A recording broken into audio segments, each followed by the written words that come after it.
తిరుమల లడ్డు కల్తీ వివాదం దేశ రాజకీయాలను తాకింది. తిరుమల శ్రీవారి లడ్డు తయారీలో గత వైసీపీ ప్రభుత్వం నెయ్యికి బదులుగా జంతువుల కొవ్వును వాడిందంటూ సీఎం చంద్రబాబు సంచలన ఆరోపణలు చేసిన సంగతి తెలిసిందే. ఈ వ్యాఖ్యలపై దేశవ్యాప్తంగా చెలరేగుతున్న దుమారం తగ్గట్లేదు. దీనిపై సినీ రాజకీయ ప్రముఖులు రియాక్ట్ అయ్యారు. చంద్రబాబు వ్యాఖ్యల అనంతరం చోటు చేసుకుంటున్న పరిణామాలు తీవ్ర ఉద్రిక్తతలకు దారితీస్తున్నాయి. తిరుమల లడ్డు ప్రసాదానికి వాడే నెయ్యి కల్తీ విషయమై పవన్ కళ్యాణ్ ప్రాయశ్చిత్త దీక్ష చేశారు. 11 రోజుల తర్వాత స్వామిని దర్శించుకున్నారు. అనంతరం తిరుపతిలో బహిరంగ సభను ఏర్పాటు చేసుకున్నారు. ఈ సభ ఎంతో ముఖ్యమైందని పవన్ కళ్యాణ్ చెబుతూ వచ్చారు. సనాతన ధర్మాన్ని పరిరక్షించుకోవాలంటే ప్రతి ఒక్కరూ ముందుకు రావాలని ఆయన పిలుపునిచ్చారు. సనాతన ధర్మానికి సంబంధించి డిక్లరేషన్ ప్రకటించారు.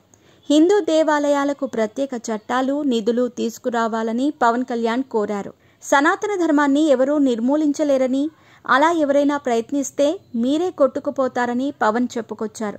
తాను సనాతన హిందువునని, మీలాంటి వ్యక్తులు రావచ్చు పోవచ్చు, కానీ సనాతన ధర్మం ఎప్పటికీ నిలిచి ఉంటుందని పవన్ కళ్యాణ్ వ్యాఖ్యానించారు.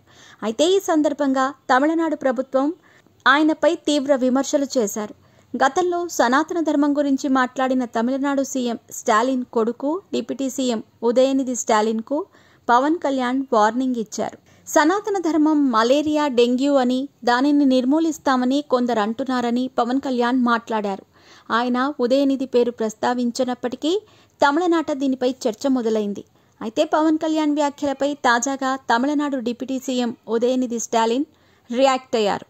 ఏపీ డిప్యూటీ సీఎం పవన్ వ్యాఖ్యలపై స్పందించాలని ఉదయనిధి స్టాలిన్ కోరగా ఆయన వెయిట్ అండ్ సీ అంటూ అక్కడి నుంచి వెళ్లిపోయారు. అయితే పవన్ వ్యాఖ్యలపై డీఎంకే ఇప్పటికే గట్టి కౌంటర్ ఇచ్చింది.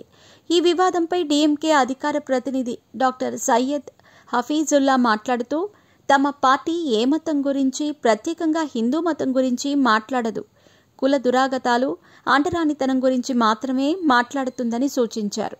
సనాతన ధర్మంపై ఉదయనిధి స్టాలిన్ గతంలో చేసిన వ్యాఖ్యలు దేశవ్యాప్తంగా సంచలనం సృష్టించిన సంగతి తెలిసిందే. తమిళనాడు వ్యాప్తంగా ఏపీ డిప్యూటీ సీఎం పవన్ కళ్యాణ్పై నిరసన వ్యక్తమవుతోంది. ఎటువంటి తప్పు చేయకుండానే హీరో కార్తీతో క్షమాపణలు చెప్పించారని భావిస్తున్న ప్రజలు పవన్ తీరుపై ఆగ్రహం వ్యక్తం చేస్తున్నారు. దీంతో సోషల్ మీడియాలో పవన్కు వ్యతిరేకంగా పోస్టులు దర్శనమిస్తున్నాయి. ఇప్పుడు ఏకంగా డిప్యూటీ సీఎం ఉదయనిధి స్టాలిన్పై కామెంట్స్ చేయడంతో అక్కడి ప్రభుత్వం ఎలా రియాక్ట్ అవుతుందో చూడాలి.